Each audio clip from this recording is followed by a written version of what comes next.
আসন্ন রমাদানে আমাদের 7টি করণীয়। 1 নাম্বার করণীয়, এই রমাদানকে আপনি কোরআনময় করে তুলুন। আমার প্রিয় ভাইরা, ধীরস্থির ভাবে কোরআন তেলাওয়াত করুন, তাড়াহুড়ো করে নয়। আনাস রাদিয়াল্লাহু তাআলা আনহু বলতেন, রুব্বা কারি লিল কোরআন ওয়াল কোরআনু ইয়ালআনহু। কোরআনের অনেক কারি আছে যারা কোরআন পড়ে কিন্তু সওয়াব পায় না, বরং আল্লাহর কোরআন তার বিরুদ্ধে আল্লাহর দরবারে নালিশ করে, লানত করতে থাকে। আমরা কি ওইরকম কোরআনের তেলাওয়াতকারী হতে চাই?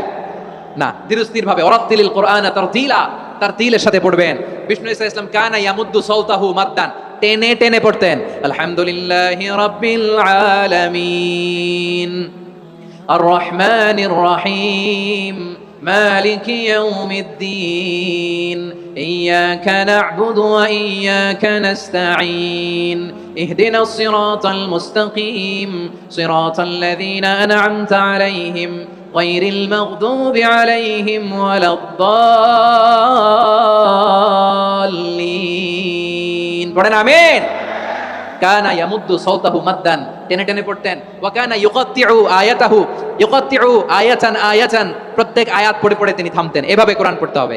আমার অনেক বোনেরা, ওনারা কোরআন খতম করতে যে এমন ভাবে তেলাওয়াত করেন, কোরআন তেলাওয়াতের আদব আর অবশিষ্ট থাকে না। আমরা তারতিলের সাথে তেলাওয়াত করব, যেমনটি আমি পড়ে শোনালাম। বিষ্ণু ইসলাম প্রতি আয়াত শেষে থামতেন, টেনে টেনে পড়তেন, তারতিলের সাথে পড়তেন, সুর করে পড়তেন। মান লাম ইয়াতাগান্না বিল কোরআন ফালাইসা মিন্না, যে সুর করে কোরআন পড়ে না সে আমার উম্মত হতে পারে। জাইনুল কোরআন বিআসওয়াতিকুম, বিষ্ণু বলেন সুর করে কোরআন পড়বা। অনেকে কোরআনের খতম তুলবার জন্য কোরআন একেবারে খতম করে দেয়, এরকম আছে না নাই?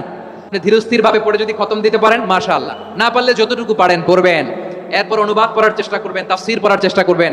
আপনাদের জন্য এক অনন্য উপহার রয়েছে আমার পক্ষ থেকে, এক নজরে কোরআন। 114 সূরার সারমর্ম, সার নির্যাস আমরা নিয়ে এসেছি এখানে বাংলা ভাষায়। আমার জানা মতে খুব সম্ভবত এই প্রথম কাজ কেউ করে নাই। আরবিতে পাবেন এরকম অনেক বই, ইংরেজিতে কিছু কাজ আমরা দেখেছি, কিন্তু বাংলায় পাবেন না। এত চমৎকার ভাবে আমরা সূরাগুলোর সারমর্ম, সার নির্যাস তুলে ধরার চেষ্টা করেছি। 5 পৃষ্ঠায় আপনি জেনে যাবেন এই সূরার সেন্ট্রাল থিম কি। 5 পৃষ্ঠায় জেনে যাবেন মেজর থিম কি, এই সূরায় কি কি নিয়ে আলোচনা করা হয়েছে, এই সূরা থেকে মূল লেসন কি, মূল শিক্ষা কি, সহজে আপনারা বুঝে যাবেন। সুযোগ হলে এটা সংগ্রহ করবেন আপনারা। যে কোনো ধরনের ভালো অনুবাদ আপনারা পড়বেন, তাফসীর পড়বেন। আমরা কোরআনময় করতে চাই।